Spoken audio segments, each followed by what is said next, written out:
asa. Memilih untuk tidak berputus asa. Namun sebelum Ibu memulai pembelajaran ini, minggu lalu kita sudah membahas tentang materi hidup berpengharapan. Nah, kira-kira si Rizky masih ingat gak pelajaran yang minggu kemarin, Nak? Masih. Apa itu artinya berpengharapan, Nak?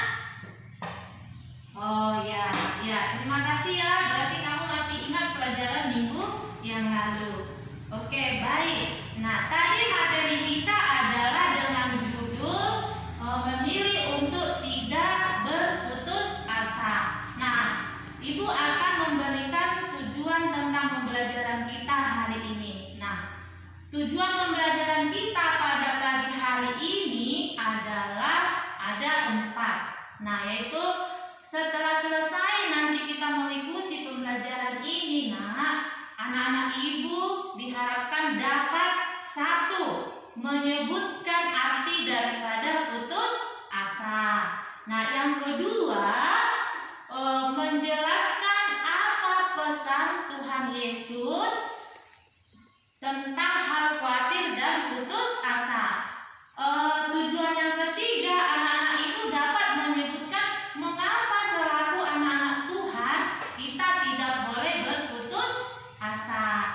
Nah, tujuan yang keempat adalah anak-anak Ibu nanti dapat mempraktikkan sikap hidup yang beriman dan berpengharapan dengan cara memotivasi orang yang sedang mengalami putus asa. Nah, demikian tujuan pembelajaran kita pada pagi hari ini ya. Nah, sekarang kita masuk pada materi yaitu berputus asa. Nah, kira-kira Ibu mau tanya, siapa yang tahu artinya putus asa? Ayo, siapa yang tahu artinya putus asa, Nak? Ada yang tahu? Si Rizky tahu nggak arti putus asa, Nak? Ya, bagus, kamu tahu arti putus asa.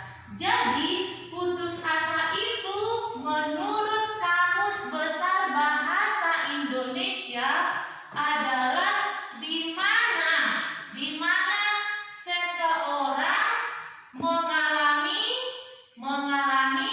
kegagalan atau sikap atau perilaku seseorang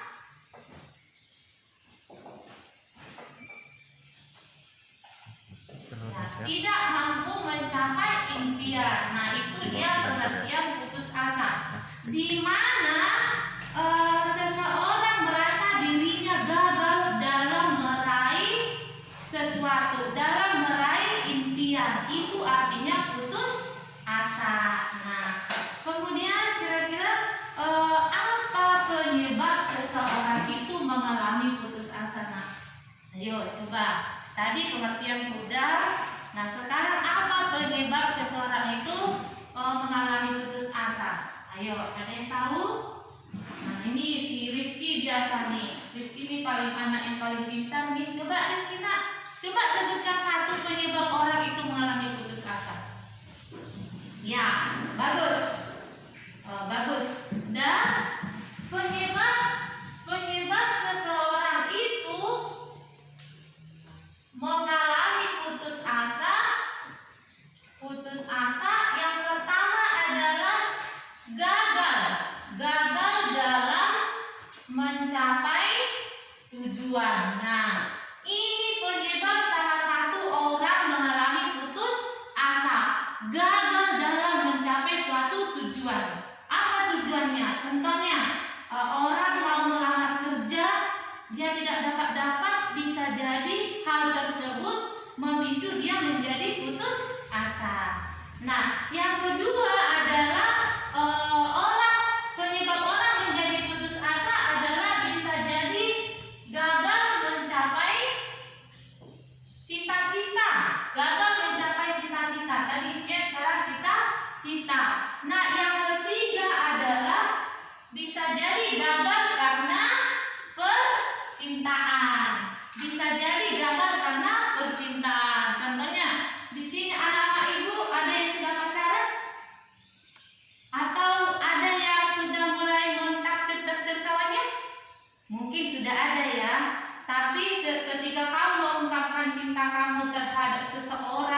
lalu dia menolak, nah mungkin kamu akan merasa putus asa. Nah itu ya. Kemudian bisa jadi seseorang itu putus asa karena ditolak lamaran kerja.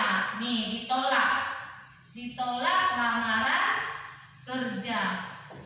Nah, banyak orang yang melayangkan surat permohonan kerja, lalu permohonan kerjanya tidak ditanggapi.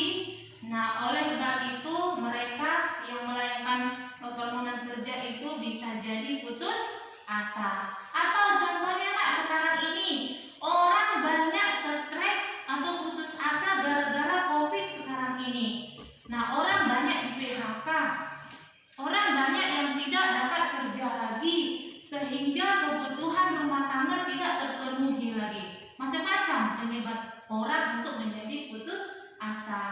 Atau kita nak, kamu aja sendiri, mungkin ada pelajaran tertentu yang tidak bisa kamu pahami. Misalkan MTK, kamu setiap pelajaran MTK tidak pernah mendapat nilai bagus, atau katakanlah untuk mendapatkan nilai KKM kamu susah kali. Nah, akhirnya kamu berputus asa, itu penyebabnya. Nah, sampai di situ anak-anak ibu paham tadi pengertian putus asa sudah, terus penyebab putus asa sudah. Sampai di situ anak ibu paham? Baik. Nah, paham ya sampai di situ. Nah, sekarang kita lanjutkan. Kira-kira apa sih dampak orang yang putus asa itu? Apa akibatnya? Nah, apa akibat atau dampak orang yang berputus asa? Dampak orang putus asa. Nah, kira-kira apa sih dampaknya? Rino, kalau kamu putus asa, apa dampaknya? Stres. Oh, bagus. Ya, benar. Jadi orang yang putus asa itu dampaknya bisa stres. Orang kalau stres nggak tahu lagi. Ya mungkin jalan-jalan atau apa, mutar-mutar, pusing keliling. Itu nah ya. Nah, terus yang kedua bisa dia depresi. Nah, ini depresi. Orang bisa depresi bila seseorang itu mengalami putus asa. Nah, itu ya depresi. Terus yang berikutnya bisa juga dia menjadi gila. Nah, gila. Dampak yang berikut adalah gila. Tahu kan? Pernah nggak lihat orang gila nak? Pernah? Pasti ya pernah. Itu di depan gerbang sekolah itu ada tuh yang sering lewat-lewat bawa-bawa bunyi. Jadi itu adalah diidentikan dengan orang gila. Mungkin penyebabnya itu tadi putus asa. Jadi anak-anak itu jangan sampai ya. Nah, kemudian yang paling fatal dampaknya adalah bisa menjadi bunuh diri. Ya, tahu kan, bunuh diri itu fatal akibatnya. Akhirnya apa? Kematian dia, kematian kalau sudah bunuh diri. Nah, kemarin itu kan ada juga orang tua siswa, ya orang tua bang kalian yang bunuh diri di jembatan Siak, loncat dari jembatan Siak itu ke bawah, itu tahun 2008 ya, tahun 2008 kalau nggak salah itu, terjun dari Sungai Siak karena dia depresi atau karena dia putus asa. Nah, itu ya. Jadi itulah arti putus asa, dampak dan penyebab. Nah, sekarang kita masuk kepada bagaimana sih cara mengatasi putus asa itu? Bagaimana sih cara mengatasi putus asa? Ya, cara mengatasi putus asa atau cara mengatasi supaya masalah itu selesai, kata para ahli ada dua. Yang pertama adalah dengan cara fight. Apa itu fight? Ya, cara yang pertama kata ahli ada fight. Apa itu fight?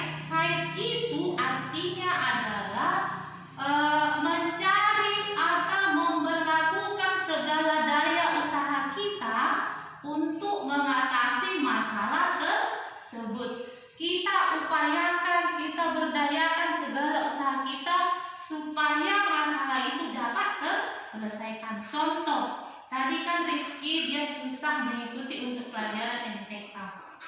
Nah, lalu apa usahamu nak supaya masalahmu itu selesai? Mungkin bisa juga dia menjadi bimbingan, panggil guru les untuk mengajari ke rumah, atau belajar bareng dengan teman-teman. Akhirnya permasalahan tadi bisa terselesaikan. Nah, itu contoh ya. Kemudian cara yang kedua kata para ahli adalah ada yang namanya fly.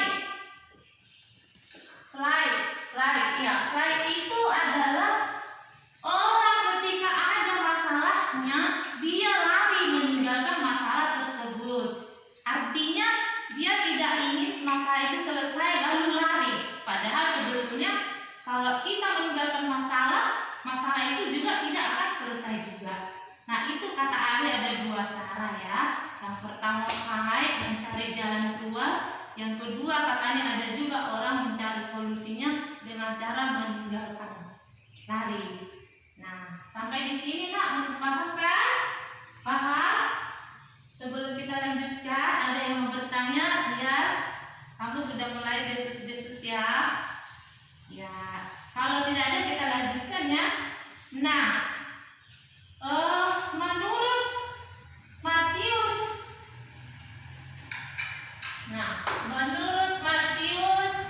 Matius 6 ayat 25 sampai 33, ada 3 pesan Tuhan Yesus yang mau disampaikan tentang hal kekhawatiran kita dan putus asa.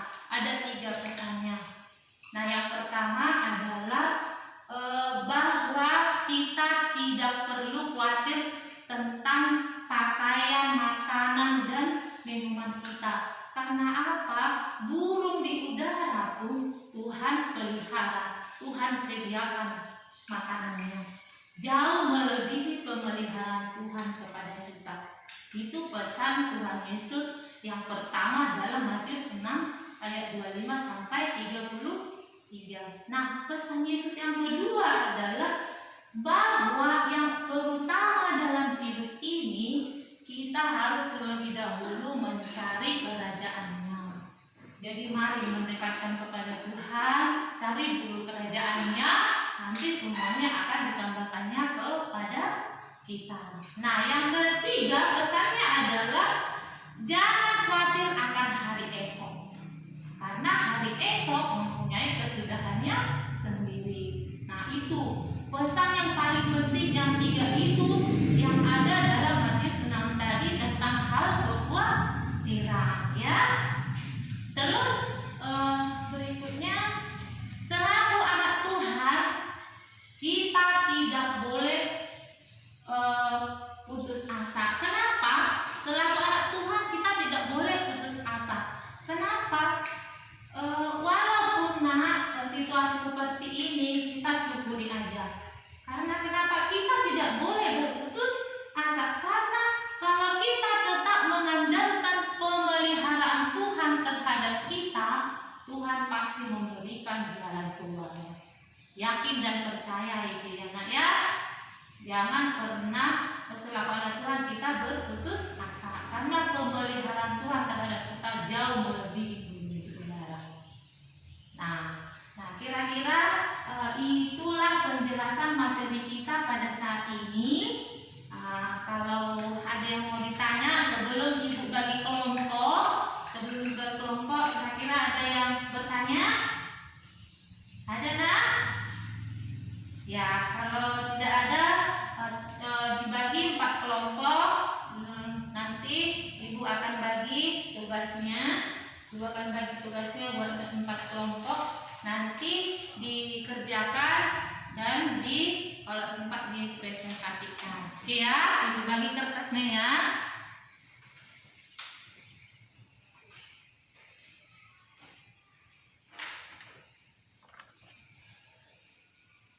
Ya, baca petunjuknya di situ. Nah, itu sudah ada dikerjakan, nanti kita dipresentasikan ya nak. Kelompok 1 nanti Rizky, kelompok 2 si Irwan, kelompok 3 si Dewi, kelompok 4 si Romauli ya. Ya.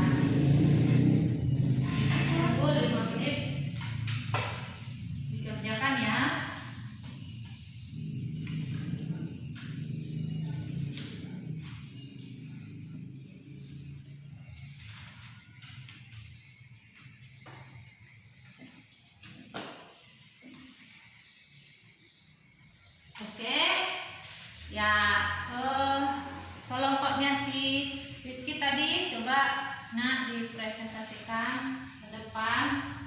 Satu aja dulu ya, satu aja dulu.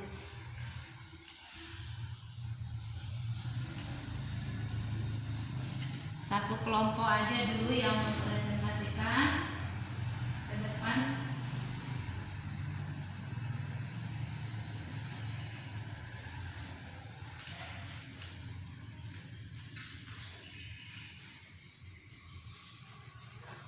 Oke, ya baiklah, kelompok 1 sudah menampilkan presentasinya. Peserta yang lain coba didengar dan ditanggapi hanya sebentar aja. Kalau ada pertanyaan silakan memberikan tanggapan kepada kelompok 1, ya. Baik, terima kasih untuk kelompok 1 telah mempresentasikan tugasnya. Mudah-mudahan apa yang kalian berikan bisa ditanggapi oleh kelompok yang berikutnya. Ya. Nah, untuk hari ini itu aja dulu yang bisa tampil. Nanti Ibu akan memberikan tugas untuk di rumah ya. Nah, sebelum kita mengakhirinya, nah kesimpulannya pada siang hari ini adalah yang pertama tadi ada pengertian putus asa. Tadi Ibu sudah menjelaskan apa pengertiannya.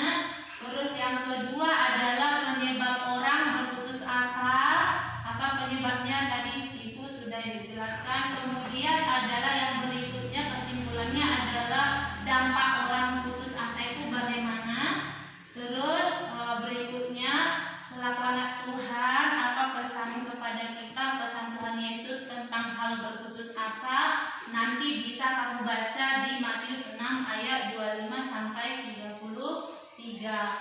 Terus yang terakhir, anak-anak Tuhan tidak boleh berputus asa. Ya, itu dia ya. Itulah kesimpulan pelajaran kita pada pagi hari ini. Dan untuk tugasnya di rumah, tolong dicatat ya. Yang pertama adalah jelaskan pengertian putus asa. Nah, itu dicatat. Yang kedua, apa pesan Tuhan Yesus yang sampaikan tentang hal kekhawatiran. Nah, tugas yang ketiga, mengapa selaku anak-anak Tuhan kita tidak boleh berputus asa. Rizky catat ya. Nah, yang keempat, apa yang kita lakukan agar kita tidak berputus asa. Nah, yang terakhir tugasmu adalah, pernahkah kamu mengalami putus asa? Jika pernah, sebutkan penyebab kamu putus asa dan apa solusi yang kamu ambil. Nah, itu ya. Jadi demikian pembelajaran kita pada siang hari ini. Sebelum kita mengakhirinya, kita bersatu dalam doa. Kita berdoa. Terima kasih Tuhan untuk pembelajaran hari ini, karena Engkau masih memberikan kami nafas kehidupan dan kesehatan buat kami. Apa yang kami pelajari pada siang hari ini, kiranya Tuhan yang menanamkan dalam hati kami, supaya kami Tuhan tidak putus asa dalam kehidupan kami ini. Kami serahkan semuanya dalam tangan-Mu, dan anak-anak kami ini Tuhan akan melanjutkan pelajaran berikutnya. Berkati mereka Tuhan, berkati orang tuanya. Dalam nama Yesus kami mengucap syukur dan berdoa. Amin. Ya, terima kasih Ibu dosen dan Pak dosen. Demikian teaching saya pada siang hari ini. Shalom dan selamat siang untuk kita semuanya. Amin.